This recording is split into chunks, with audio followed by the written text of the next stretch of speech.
Hi everyone, welcome back to GK today. I am Siyan. Very good morning. So कैसे हैं आप सभी?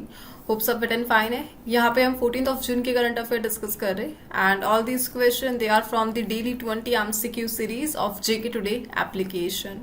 सो एक सिंगल सेशन में हम जो लास्ट डे के करंट अफेयर है उनका टॉपिक वाइज रिवीजन करते हैं। जितना पॉसिबल हो सकता है उतना स्टैटिक पार्ट कवर करते हैं एंड क्विज के साथ इस सेशन को एंड किया जाता है, जिसका आंसर आपको कमेंट बॉक्स में मेंशन करना रहता है, right? So first of all last day के जो क्विज थे उसके आंसर्स डिस्कस कर लेते एंड दैट इज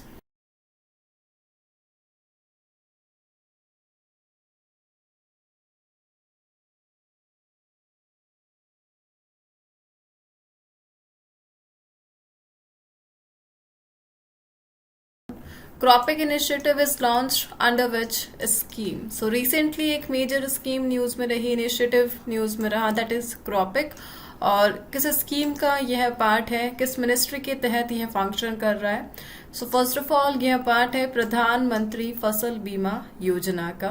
इसका फुल फॉर्म क्या है? So CROPIC here stands for collection of real time observation and photo of crops, और इसे recently ministry of agriculture and farmer welfare ने लॉन्च करा है। द क्रॉपिक इनिशिएटिव जो प्रधानमंत्री फसल बीमा योजना से एसोसिएटेड है। बेसिकली इस इनिशिएटिव के थ्रू जो एआई है उसे यूज किया जाएगा क्रॉप हेल्थ को मॉनिटर करने के लिए। जितना भी लॉस है उसका आकलन करने के लिए एआई की हेल्प ली जाएगी, और जो इंश्योरेंस है उसका जो भी पेमेंट है फार्मर्स को प्रोवाइड करने के लिए प्रोसेस को स्पीड अप करने के लिए इसे यूज किया जाएगा एंड दैट इज क्रॉपिक इनिशिएटिव प्रधानमंत्री फसल बीमा योजना के तहत। ओवरऑल यहाँ पे हम डिस्कस कर रहे हैं प्रधानमंत्री फसल बीमा योजना। इसे किस ईयर में लॉन्च किया गया था, किस मिनिस्ट्री के तहत ये आता है और इसका प्राइमरी फंक्शन क्या है? सो इसे 2016 में लॉन्च किया गया था। Ministry of agriculture and farmer welfare इसे ओवरसी करती है, जिसके कैबिनेट मिनिस्टर कौन है? जो कि मध्य प्रदेश के फॉर्मर लॉन्ग टाइम सीएम थे, that is Shivraj Singh Chouhan. We all know that. And इस इनिशिएटिव का प्रधानमंत्री फसल बीमा योजना, बीमा से ही आप आइडिया लगा पा रहे, क्रॉप इंश्योरेंस स्कीम यह रही थी। सो एक मेजर पीएम स्कीम को आज हमने डिस्कस कर लिया, दैट इज प्रधानमंत्री फसल बीमा योजना। 2016 में इसे लॉन्च किया गया था। मूविंग ऑन, यहाँ पे मेजर पीएम रिलेटेड स्कीम्स को हम वन टाइम रिवाइज करेंगे and that is PM Mitra scheme was implemented by which ministry, और इसे मिनिस्ट्री ऑफ टेक्सटाइल ने लॉन्च किया था। And which state has ranked first in India for implementing the PM micro food processing enterprise upgradation scheme, और यह उत्तर प्रदेश ने launch किया। PM Vidya Lakshmi scheme का प्राइमरी ऑब्जेक्टिव क्या है? जो मेरिटोरियस स्टूडेंट है उन्हें फाइनेंशियल हेल्प प्रोवाइड करना, यह इसका मेन ऑब्जेक्टिव है। पीएम पोषण स्कीम के लिए रिस्पॉन्सिबल मिनिस्ट्री कौन सी? Ministry of education. PM AJAY scheme, यह इसका जो मेन ऑब्जेक्टिव है, जो एससी कम्युनिटी है उनके अमॉन्ग जो पॉवर्टी है, गरीबी है, उसे रिड्यूस करना है। पीएम श्री का मेन ऑब्जेक्टिव क्या है? मॉडल स्कूल इंफ्रास्ट्रक्चर को डेवलप करना, यह इसका मेन ऑब्जेक्टिव है। एंड प्रधानमंत्री विरासत का संवर्धन स्कीम, इसे किस मिनिस्ट्री ने लॉन्च करा? By the ministry of minority affair. कौन है इनके cabinet minister? Kiran Rijiju. And ministry of textile के कौन है? ये आप मेंशन कर दीजिए कमेंट बॉक्स में। Moving on the next one, the next is which organisation has release the report title review of the state of world marine fishery resources 2025। So इस report को रिसेंटली किसने रिलीज करा है? It is by food and agriculture organisation. So recently इस report के according FAO ने यह highlight किया कि किस प्रकार जो डीप सी स्पीशीज है इन्हें मैनेज करना हार्ड है, बिकॉज एक तो इनकी स्लो ग्रोथ है, लेट मेच्योरिटी है और लॉन्ग लाइफ स्पैन है, एंड दैट्स वाई इनके डेटा को मैनेज करना इट इज वेरी हार्ड, और यही इस रिपोर्ट में हाईलाइट किया गया था। As per this report at present only 29% of deep sea fish, इनका जो स्टॉक है वो अवेलेबल है और सस्टेनेबली उसे मैनेज किया जा रहा है, और इस प्रकार इन्हें हाईली वल्नरेबल दिखाया गया इस रिपोर्ट के अकॉर्डिंग। सो ओवरऑल आपको ध्यान रखना है, फूड एंड एग्रीकल्चर ऑर्गेनाइजेशन ने recently deep sea marine life से एसोसिएटेड एक रिपोर्ट को पब्लिश करा, and that is the state of world marine fishery resources. So food and agriculture organisation को हम डिस्कस कर रहे हैं। कब इसे एस्टेब्लिश किया गया था, किस ईयर में इसे फाउंड किया गया था, एंड दैट इज 1945 में इसे यूएन ने फाउंड किया था। इसका जो हेडक्वार्टर है कहाँ पर लोकेटेड है? रोम, इटली में लोकेटेड है। एंड एक सस्टेनेबल डेवलपमेंट गोल जिसके तहत जो एफएओ है वो फंक्शन कर रहा है, and that is sustainable development goal second, and इसका मेन ऑब्जेक्टिव क्या है? Zero hunger. सो 2030 तक जो मेन एसडीजीज हमें कंप्लीट करने हैं, उसमें FAO का जो मेजर सपोर्ट है वो सस्टेनेबल डेवलपमेंट गोल 2 के लिए मिला हुआ है। मूविंग ऑन, यहाँ पे हम मेजर रिपोर्ट्स एंड जितने भी इंडिसेस अभी रिसेंटली न्यूज में रहे थे उसी से रिलेटेड क्वेश्चंस को रिवाइज करेंगे। पंचायत डिवोल्यूशन इंडेक्स रिपोर्ट किस स्टेट ने इसमें टॉप किया था? That is Karnataka. And maternal mortality 2023 report, और इसमें इंडिया की जो ग्लोबल पोजीशन है मैटरनल डेथ में वो क्या रही according to trend, second number पर हम स्टैंड करते हैं। डिजिटल पेमेंट इंडेक्स किस इंस्टीट्यूट ने रिलीज करा? आरबीआई ने इसे रिलीज करा। And which institution has launched a policy report title expanding quality higher education through states and state public universities, और इसे रिसेंटली नीति आयोग ने लॉन्च किया है। एंड ग्लोबल टीबी रिपोर्ट इसे किसने पब्लिश करा? WHO ने, वर्ल्ड हेल्थ ऑर्गेनाइजेशन ने। और द वर्ल्ड सोशल रिपोर्ट एक फ्लैगशिप पब्लिकेशन किस ऑर्गेनाइजेशन का है? ये है UNDESA से ये एसोसिएटेड है, यूनाइटेड नेशन का department of economic and social affair. And economic freedom report, इसमें इंडिया की रैंक क्या रही थी? 84, इंडिया ने रैंक यहाँ पर हासिल की। Moving on the next one, The next is Banas River that was recently seen in news is located in which state? So किस स्टेट में यह है लोकेटेड है? राजस्थान में यह है लोकेटेड है। रिसेंटली राजस्थान के टोंक डिस्ट्रिक्ट में लोकेटेड इस रिवर में मेजर जो ड्रोनिंग है उसके केस देखने को मिले, जिसके कारण काफी सारे लोगों का निधन हो गया। एंड दैट्स वाई यह भी न्यूज में रही थी। एग्जैक्टली अरावली हिल्स के कुंभलगढ़ से यह निकलती है और आगे जाकर चंबल रिवर के साथ मर्ज हो जाती है शिवपुर में। सो ओवरऑल आपको ध्यान रखना है मेजर रिवर बनास और राजस्थान के टोंक डिस्ट्रिक्ट से यह एसोसिएटेड रही। मूविंग ऑन, यहाँ पर मेजर रिवर को हम आज रिवाइज करेंगे जो कि हाल ही फिलहाल में हमने देखा था, एंड दैट आर कुल्सी रिवर। किन दो स्टेट्स के थ्रू ये फ्लो होती है? आसाम एंड मेघालय के थ्रू फ्लो होती है। दिबांग रिवर यह फ्लो होती है अरुणाचल प्रदेश एंड असम के थ्रू। नेत्रावती रिवर यह फ्लो होती है कर्नाटका के through. The Khejadi excavation site and it is located on the banks of which river in Tamil Nadu, and that is Vaigai river के किनारे के तरफ यह लोकेटेड है। The Khejadi excavation site. The Polavaram project Godavari river पर है। The Kaleshwaram lift irrigation project यह गोदावरी रिवर पर है। और द मुल्ला पेरियार डैम यह किस पर बना हुआ है? पेरियार रिवर पर, केरला में। Moving on the next one, so एक मेजर मैकेनिज्म सिस्टम को हम यहाँ पे देख रहे हैं जिसे क्लीन एनर्जी को प्रमोट करने के लिए डिजाइन करा है, and that is the CBAM, carbon border adjustment mechanism. So किस ऑर्गेनाइजेशन से यह एसोसिएटेड है? सो यह एसोसिएटेड है यूरोपियन यूनियन से, राइट। सो रिसेंटली हुआ क्या, इंडिया ने अपने जो कंसर्न है वो शो किए यूरोपियन यूनियन के CBAM मैकेनिज्म के लिए।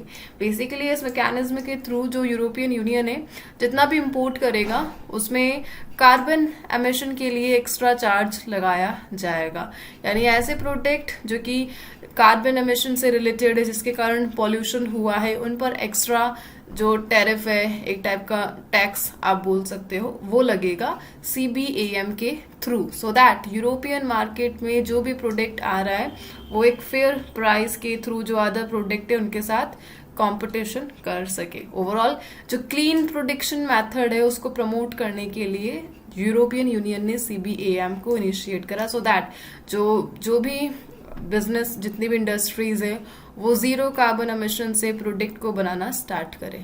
और इसी के कारण इंडिया कंसर्न है, बिकॉज इंडिया का जो मेजर प्रोडक्ट है स्टील और सीमेंट, ये ज़्यादा इम्पोर्ट होने और कार्बन एमिशन इंडिया में काफ़ी है, और उसके कारण इन्हें हाई प्राइस देखने को मिलेगी यूरोपियन जो मार्केट है वहाँ पर, and that's why India concern है यूरोपियन यूनियन की CBAM पॉलिसी के लिए।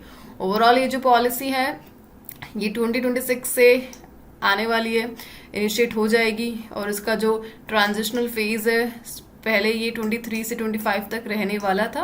ओवरऑल 2030 तक जो ग्रीन हाउस गैस है उसे 55% से रिड्यूस करना है, यही टारगेट है, इसलिए यूरोपियन यूनियन ने इसे डिजाइन किया। सो यूरोपियन यूनियन को हम यहाँ पे देख रहे, यूरोपियन यूनियन को कब फाउंड किया गया था, और एक मेजर ट्रीटी यूरोपियन यूनियन से एसोसिएटेड है, हमने फॉर्मर सेशन में भी डिस्कस किया था। सो ओवरऑल ट्रीटी ऑफ मास्ट्रिक्ट, इसके तहत यूरोपियन यूनियन को फाउंड किया गया था, और यूरोपियन यूनियन का जो हेडक्वार्टर है वो कहाँ पर लोकेटेड है? ब्रुसेल्स में लोकेटेड है यह। और सन 1992 में इस ट्रीटी को साइन किया गया था, जिसके तहत यूरोपियन यूनियन एग्जिस्टेंस में आया। नाउ यूरोपियन यूनियन के मेंबर कंट्रीज कितने हैं ये आपको कमेंट में मेंशन करना है।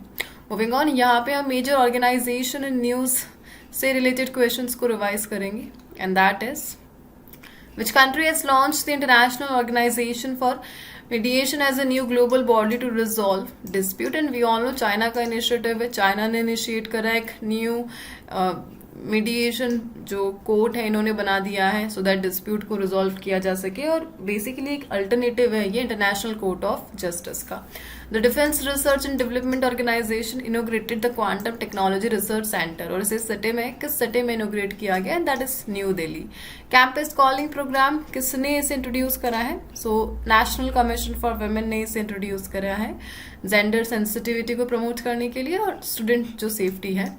And world health organisation has recently declare polio outbreak in which country, और यह रिसेंटली पैपुआ न्यू गिनी में डिक्लेयर किया गया। And which organisation has developed the MK2 laser directed energy weapon system, और इसे डेवलप करा है DRDO ने।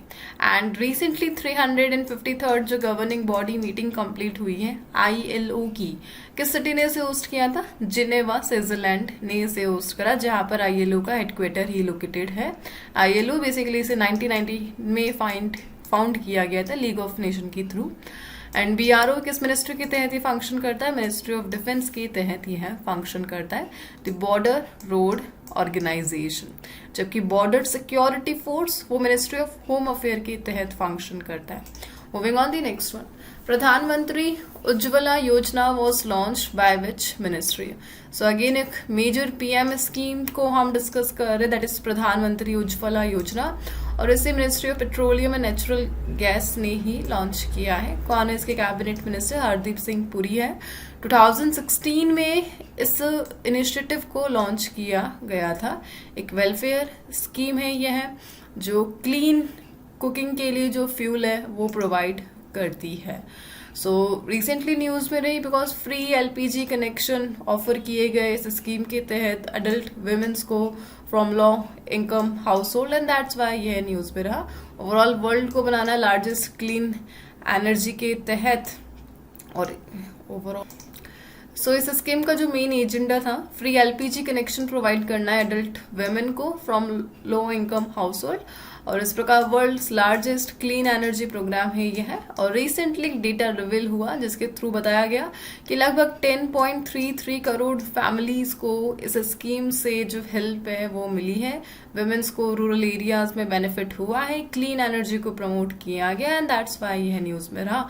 और एट लास्ट इंटरनेशनल लेवल पर जो बॉडी है जो क्लीन एनर्जी को प्रमोट करती, that is international energy agency, इन्होंने भारत के इस स्कीम को रिकग्नाइज किया रिसेंटली इसके सिग्निफिकेंट इम्पैक्ट के कारण, एंड दैट्स वाई यह अभी न्यूज में रहा। ओवरऑल प्रधानमंत्री उज्ज्वला योजना इसे कब लॉन्च किया गया था? 2016 में। कौन सी मिनिस्ट्री इसे ओवरसी करती है? Ministry of petroleum and natural gas इसे ओवरसी करती है। यहाँ पे एक अदर ऑर्गेनाइजेशन को डिस्कस किया जा रहा है, that is international energy agency. इस बॉडी को 1974 में फाउंड किया गया था। इनका जो हेडक्वार्टर है कहाँ पर लोकेटेड है? जहां पर FAO का हेडक्वार्टर लोकेटेड है वहां पर ही इनका हेडक्वार्टर है। पेरिस फ्रांस में इनका हेडक्वार्टर लोकेटेड है, राइट। और इंटरनेशनल एनर्जी एजेंसी बेसिकली एक मेजर इवेंट हुआ था, उसके कारण इसको क्रिएट करना पड़ गया, दैट इज 1973 ऑयल क्राइसिस। उसके बाद इंटरनेशनल एनर्जी एजेंसी को फाउंड किया गया था। मूविंग ऑन, यहाँ पे हम मेजर मिनिस्ट्री से रिलेटेड जो क्वेश्चंस है उन्हीं को रिवाइज करेंगे आज, and that is what is the primary objective of C CARES version 2.0 portal launch by coal ministry? इसका मेन ऑब्जेक्टिव क्या है? ट्रांसपेरेंसी को एनहांस करना है, और जितना भी PF पेंशन जो डिस्ट्रीब्यूशन प्रोसेस है उसको स्किल अप करना, यह इसका मेन ऑब्जेक्टिव है। Which ministry launch the Bharat Jain multi modal large language model at the Bharat Jain summit, और इसे ministry of science and technology ने ही लॉन्च किया था। कृषि निवेश पोर्टल को किसने लॉन्च करा? मिनिस्ट्री ऑफ एग्रीकल्चर ने। एंड मिनिस्ट्री ऑफ IT ने रिसेंटली इंडिया AI मिशन को लॉन्च किया था और किसके साथ मिलकर इसे लॉन्च किया गया? National association of software and service companies के साथ मिलकर ministry of electronics and information technology ने इंडिया एआई मिशन को लॉन्च किया था और रिसेंटली कुछ एआई स्टार्टअप्स को इसमें ज्वाइन करवाया गया. And the next is the national Florence Nightingale award was instituted by which ministry, और ऐसे ministry of health and family welfare ने फाउंड किया था. The next is what is the name of portal recently launched by Ministry of Ayush to boost consumer protection and regulation traditional medicine, और इस portal का नाम है आयुष सुरक्षा portal. And स्वच्छ सर्वेक्षण ग्रामीण SSG 25 इसे किस मिनिस्ट्री ने लॉन्च करा है? एक लार्जेस्ट रूरल सैनिटेशन सर्वे है ये है और मिनिस्ट्री ऑफ जल शक्ति के तहत फंक्शन करता है. Moving on the next one, what is the new motto adopted by the full bench of Lokpal of India? So recently the full bench of Lokpal of India उन्होंने एक new मोटो को adopt करा है और उसी मोटो के तहत ये फंक्शन करेंगे and that is empower citizens expose corruption. So recently यह न्यू मोटो है लोकपाल ऑफ इंडिया का एंड दैट्स वाई ये अभी न्यूज में रहा. ओवरऑल एट प्रेजेंट लोकपाल कौन है? फर्स्ट लोकपाल कौन थे इंडिया के? किस एक्ट के तहत जो लोकपाल है उन्हें इंट्रोड्यूस किया गया था? सो एक एंटी करप्शन अथॉरिटी है ये है और लोकपाल एक्ट 2030 के तहत फंक्शन करती है. जितनी भी मेजर कंप्लेंट्स है करप्शन के अगेंस्ट में उसको हैंडल करना इनका मेन ऑब्जेक्टिव है. अभी रिसेंटली ये न्यूज में रही थी बिकॉज माधवीपुरी बुच पर काफी सारे जो भी करप्शन के एलिगेशन लगे थे उसके लिए इन्होंने इंक्वायरी करी थी जो कि सेबी की फॉर्मर चेयरपर्सन के हैं रह चुकी थी माधवीपुरी बुच. राइट, इसी के साथ हम यहाँ पे डिस्कस करें लोकपाल. द फर्स्ट लोकपाल कौन थे? And that is justice Pinaki Chandra Ghosh. इनका नाम ध्यान रख लेना, जस्टिस पिनाकी चंद्र घोष. ये फर्स्ट लोकपाल ऑफ इंडिया रह चुके हैं. इन्हें अपॉइंट किया गया था 19 मार्च 2019. इससे पहले ये फॉर्मर जज है सुप्रीम कोर्ट ऑफ इंडिया के और इसके साथ इन्होंने जो NHRC है द नेशनल राइट कमीशन उनके मेंबर के तौर पे भी सर्व किया है. सो फर्स्ट लोकपाल का नाम ध्यान रख लेना, that is justice Pinaki Chandra Ghosh. And now at present कौन है उनका नाम आपको मेंशन करना है. रिसेंटली माधवीपुरी का जो केस था उनके कारण वो न्यूज में रहे थे. Moving on the next one, what is the rank of India in the global gender report 2025? सो एक मेजर रिपोर्ट को हम यहाँ पे डिस्कस कर रहे हैं, जेंडर गैप रिपोर्ट. और इस रिपोर्ट में हमें क्या रैंकिंग मिली है इस बार? सो 131st रैंक हमें मिली है. कितनी कंट्रीज में से हमें ये रैंकिंग मिली है? 148 कंट्रीज में से 131 रैंकिंग हमें दी है. किसने? वर्ल्ड इकोनॉमिक फोरम ने. सो WEF ने ये डेटा पब्लिश करा और हमारी रैंकिंग 131 पर आ चुकी है. बेसिकली लास्ट जो ईयर था तब हमारी रैंकिंग इससे कुछ ज्यादा अच्छी थी, जस्ट 2 पॉइंट्स का गैप था. सो 129 पे थे, नाउ हम 131 पर आ गए हैं. Global gender gap report. Basically ये जो रिपोर्ट है 4 पिलर्स पे जो जेंडर पेरिटी उसे मेजर करती है. कौन कौन से ये 4 pillar? Economic participation, educational attainment, health and political empowerment. So ये 4 बेसिस है इस रिपोर्ट के लिए और उसके तहत हमें 131 रैंक दी गई. इंडिया का जो ओवरऑल स्कोर रहा वो 64.1% रहा ओवरऑल जेंडर पेरिटी में, जो कि साउथ एशिया में सबसे ही लोएस्ट रहा. ओवरऑल वर्ल्ड इकोनॉमिक फोरम इनकी एक मेजर रिपोर्ट है, यह है ग्लोबल जेंडर गैप. सो यहाँ पे हम डिस्कस कर रहे हैं वर्ल्ड इकोनॉमिक फोरम को. इनका हेडक्वार्टर कहाँ पर लोकेटेड है और इनकी एक एनुअल मीटिंग होती है, काफी न्यूज में रहती है. किसने वर्ल्ड इकोनॉमिक फोरम को फाउंड किया था, कब इसे फाउंड किया गया? सो हेडक्वार्टर लोकेटेड है स्विट्जरलैंड में और फाउंडर है क्लॉस श्वाब. इनका नाम ध्यान रख लेना. 1971 में इन्होंने वर्ल्ड इकोनॉमिक फोरम को फाउंड किया था. जितने भी इकोनॉमिक रिलेटेड इश्यूज है ग्लोबल लेवल पर उसे डिस्कस करने के लिए ग्लोबल प्लेटफॉर्म है. यह है एक नॉन प्रॉफिट ऑर्गेनाइजेशन है द वर्ल्ड इकोनॉमिक फोरम और इनकी जो एनुअल मीटिंग होती है उसे डावोस मीटिंग के नाम से जाना जाता है, द डावोस स्विट्जरलैंड, जहां पर ग्लोबल लीडर्स गैदर होते हैं economic, political and social issues को डिस्कस करने के लिए. Right, moving on the next question. यहाँ पे हम मेजर एक्सरसाइज को डिस्कस कर रहे हैं, दैट इज एक्सरसाइज शक्ति 2025. एक मेजर ज्वाइंट मिलिट्री एक्सरसाइज है, बायलैटरल एक्सरसाइज है, किन 2 कंट्रीज के बिटवीन होती है. यह इंडिया एंड फ्रांस इसे मिलकर होस्ट करता है और रिसेंटली इसका जो 8th एडिशन है उसे शेड्यूल किया गया है 18 जून से 1 जुलाई तक, और फ्रांस में इसे होस्ट किया जाएगा। ओवरऑल दोनों कंट्रीज के बिटवीन जो मिलिट्री कैपेबिलिटीज है, जो भी कोऑपरेशन है, उसे बूस्ट करने के लिए इसे कंडक्ट कराया जाता है। इसका फर्स्ट एडिशन कब हुआ था? 2011 में हुआ था, एंड नाउ 8th एडिशन पर फ्रांस इंडिया पहुंच चुका है इस एक्सरसाइज के साथ। Moving on the next one, who has become the first person of Indian origin to be elected as the president of American Medical Association, AMA. So recently American Medical Association news में रहा because इसकी 178 year history में पहली बार कोई Indian origin AMA के president appoint हुए हैं, एंड दैट्स वाई यह न्यूज में रहा, and that personality is doctor Srinivas Mukkamala. So recently इन्हें अपॉइंट किया गया the president of American medical association, और first Indian origin, and that's why यह न्यूज में रहे। और इसी के साथ मेजर अपॉइंटमेंट को हम यहाँ पे डिस्कस करेंगे, जो भी रिसेंट अपॉइंटमेंट हुई है, जो लास्ट हमने रिवाइज की थी। Luis Montenegro has been appointed as the PM of which country, और रिसेंटली पोर्तुगल के यह PM अपॉइंट हुए हैं। कामिल अल-ताइब इद्रिस ये अपॉइंट हुए हैं PM किस कंट्री के? सूडान के। UPSC के न्यू चेयरमैन कौन बने? And that is Ajay Kumar. Preeti Sudan को इन्होंने रिप्लेस किया है। सलम सलेह बिन ब्राइकर्स ये रिसेंटली PM अपॉइंट हुए किस कंट्री के? यमन के। Pushpak national mission on drone technology, इसको रिसेंटली लीड करेंगे कौन? IIT बॉम्बे इंस्टीट्यूट इसे लीड कर रहा है। And national security advisory board को कौन चेयर कर रहे हैं? That is by Alok Joshi. 52nd CGI कौन है? And that is Bhushan Ramkrishna Gavai. इनसे पहले जस्टिस संजीव खन्ना थे, उससे पहले DY चंद्रचूड़ थे। Moving on the next one and the last question of the day, what is the name of the first independent special forces exercise recently conducted between the India and the USA? So India and USA के between एक major special force exercise को हम यहाँ पे discuss कर रहे हैं, उसका नाम आपसे पूछा जा रहा है, and that is Tiger Claw. So एक major special exercise है जिसे recently 26 मई से 10 जून तक इंडिया एंड US के between कंडक्ट कराया गया, और स्पेशली एयर फोर्स ने इसमें पार्टिसिपेट किया था, दोनों कंट्रीज की। और यह कहाँ पे किया गया?